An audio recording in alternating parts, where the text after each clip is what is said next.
Bonjour et bienvenue sur votre plateforme de formation alform.com. Nous sommes dans la formation VMware vCenter 6. Nous avons débuté la partie VMware vCenter Server sous Windows. Nous explorons les prérequis et vCenter pour vCenter et le PSC. C'est vraiment une introduction au vCenter avant de s'attaquer au concret. Avec vous, Fouad Alakad, votre formateur VMware vExpert. Donc notre plan, les prérequis d'installation vCenter important, et encore plus en production, vraiment respecter, car si vous ne respectez pas les prérequis, déjà d'une, vous avez une chance, tant pour moi, vous avez 9 chances sur 10 que ça ne s'installe pas, et si jamais vous avez un pépin et que vous avez un contrat de support et que vous avez besoin d'ouvrir un case, si jamais vous ne respectez pas les prérequis, il se peut que VMware vous refuse de vous dépanner. Nous allons voir aussi les prérequis de mise en place, un petit peu tout ce qui est design de PSC. Les prérequis d'installation vCenter. Donc voilà, donc il y a plusieurs types d'architecture. Il y a de la micro-architecture à la petite architecture, au moyen et au grand. Donc voilà, donc ici on voit qu'une micro-architecture gère 10 ESX avec 100 VM max. Et pour ce faire, on a notre VM qui va gérer notre vCenter fera 2 CPU et 8 Go de RAM. Pour petit, elle en fera 2 et 16. Pour une infrastructure de 400 ESX qui commence à être vraiment costaud, et 4000 VM, 4 vCPU, 4 CPU virtuels et 24 Go de RAM pour notre VM. Donc le grand, ça c'est pour 1000 hosts et 10 000 machines. Là, il y a 4 vCPU et 32 Go de RAM. Donc nous, pour notre lab, vous avez vu, on va partir sur du micro, mais voilà, donc après, il suffit juste de bien tailler sa machine virtuelle pour gérer. Après, bien sûr, sans aucun problème, surtout si on active le hot add, l'ajout de mémoire ou de CPU à chaud, on peut upgrader notre vCenter sans aucun problème. Les prérequis d'installation vCenter. Donc voilà, donc pour installer un vCenter sous Windows, il nous faut obligatoirement ces types d'OS. Un Windows, c'est des serveurs, c'est les Windows d'OS, c'est les Windows supportés par VMware. Un Windows Server 2008 R2, bien sûr 64 bits, et la version SP1 et SP2 sont supportés. Windows Server 2012 64 bits et aussi R2, Windows Server 2012 R2 64 bits sont supportés. Très important.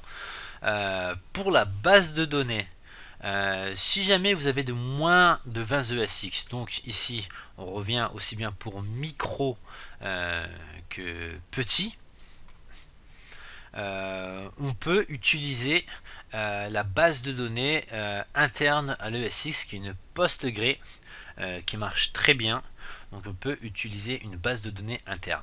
Donc pour moins de 20 ESX. Mais dès qu'on commence à aller au-delà de 20 ESX, il nous est nécessaire d'avoir une base de données externe qui peut être installée soit sur le même vCenter, mais idéalement sur une autre VM. Parce que si on a besoin de faire une maintenance, donc du coup on peut décorréler les deux. Donc il faudra un lien DSN. Tout ça on va le créer ensemble. Tout ça on va le voir ensemble, on va le créer ensemble, on va installer ça ensemble. Mais là on donne les prérequis. Donc il faudra créer un lien DSN, un lien entre l'application et notre base de données.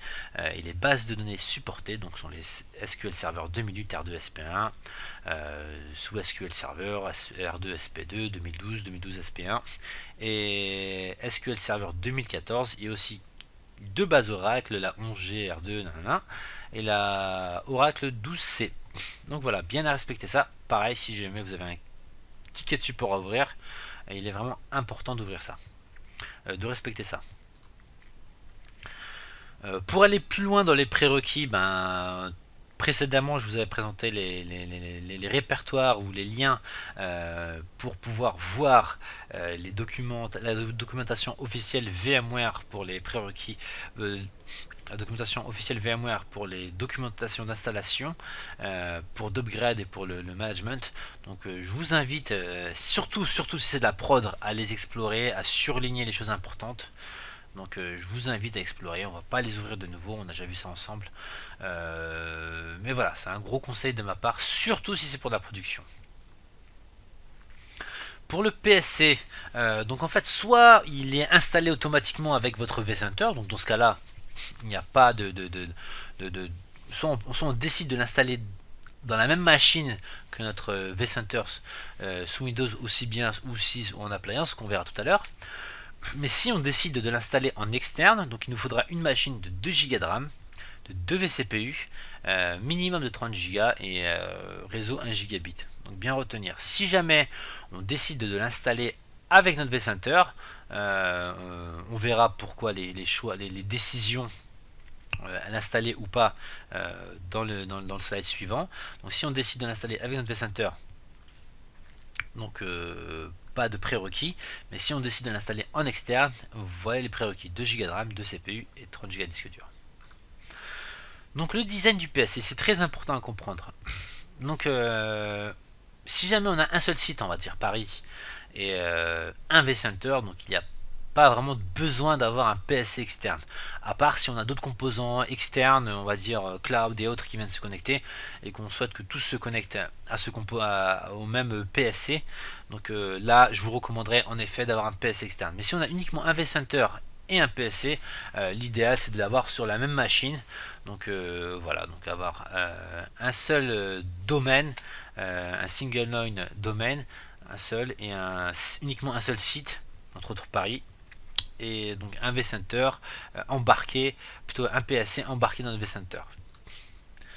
Si on a deux vCenter, on va dire que la recommandation c'est d'avoir un vCenter. Si on a un vCenter pour nos serveurs, un vCenter pour nos desktops, pour Horizon View, qui est le serveur de management des vDesktop, comment on dit ça en français, des postes virtualisés. Il est recommandé, si on a deux vCenter différents, parce qu'on recommande d'avoir des vCenter différents pour séparer les deux infrastructures, d'avoir un PSC externe.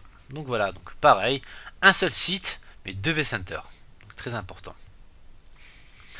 Si on a deux sites, là la question se pose, il est très important. Si on a un site Paris par exemple, un site Lyon, et un ou voire deux vCenter, et ben là je vous recommande fortement de mettre deux PSC qui eux se synchroniseront. Donc en fait on va venir lier le premier PSC, on va installer notre PSC de manière normale, et lors de du déploiement du second PSC, on va lui dire bah, tu me rejoins ce domaine SSO du premier, et du coup les deux se répliqueront. Ensuite, donc voilà, sur le site de Paris, ben, on lie nos deux vCenter à notre PSC1 qui est le PSC de Paris, et nos deux vCenter de Lyon, on va les lier au PSC2 qui est le PSC de Lyon. Ainsi, les deux PSC vont se synchroniser. Et donc, si celui-ci tombe et si ces vCenter là ont accès au vCenter, au PSC de Paris, ils pourront s'y connecter. Donc, en plus, on a une tolérance de panne. Donc voilà ce qu'on a couvert, c'est très rapide. On a vu les prérequis d'installation pour vCenter et surtout à garder en tête dans un cadre de production. Les prérequis de mise en place d'un PSC si on souhaite le mettre, d'avoir un PSC en externe, avoir un PSC sur une VM propre. Et les choix de décision comment choisir si on prend un PSC interne avec notre vCenter ou un PSC externe.